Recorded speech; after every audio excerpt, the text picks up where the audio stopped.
বিএনপির অনিবার্য বিজয়ের বিপরীতে একটি গোষ্ঠী নানা প্রতিবন্ধকতা সৃষ্টির অপচেষ্টা করছে।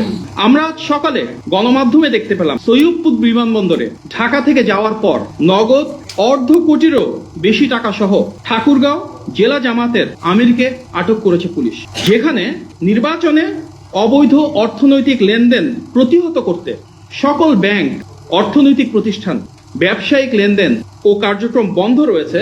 সেখানে স্বাভাবিকভাবেই সর্বত্র প্রশ্ন উঠছে, জামাতের একটি জেলার সর্বোচ্চ নেতা কোন উৎস থেকে এই বিপুল পরিমাণ অর্থ নিয়ে কি উদ্দেশ্যে, কাদের দেওয়ার জন্য নির্বাচনের ঠিক আগের দিন ঢাকা থেকে ঠাকুরগাঁও যাচ্ছেন। টানা 4 দিন যেখানে দেশের সকল ব্যবসায়িক কার্যক্রম বন্ধ রয়েছে, সেখানে এত বিপুল পরিমাণ অর্থ কোন ব্যবসায়িক প্রয়োজনে ব্যবহৃত হতে পারে সেটি বোঝার জন্য বিশেষজ্ঞ হওয়ার প্রয়োজন নেই। স্পষ্টতই আচরণবিধির এই লঙ্ঘন গণবিচ্ছিন্ন রাজনৈতিক দলটির দেউলিয়ত্ব ও অনৈতিক প্রভাব বিস্তারের চেষ্টা প্রমাণ করছে।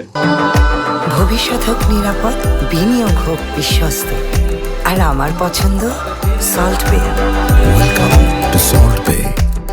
সৈয়দপুর বিমানবন্দর কাণ্ডকে বিচ্ছিন্ন বলে দেখার সুযোগ নেই, কারণ দেশের অন্যান্য জায়গার মতো জামাতের আমিরের নির্বাচনী আসন ঢাকা 15তেও একই রকম অবৈধ অনৈতিক লেনদেনের ঘটা সংঘটিত হতে দেখা গিয়েছে।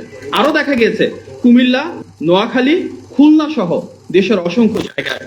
ইতিপূর্বে আমরা দেখেছি দেশব্যাপী দলটির নেতাকর্মীরা বাসায় ভোটারদের বিকাশ নম্বর ও ভোটার আইডি নিয়েছিলেন।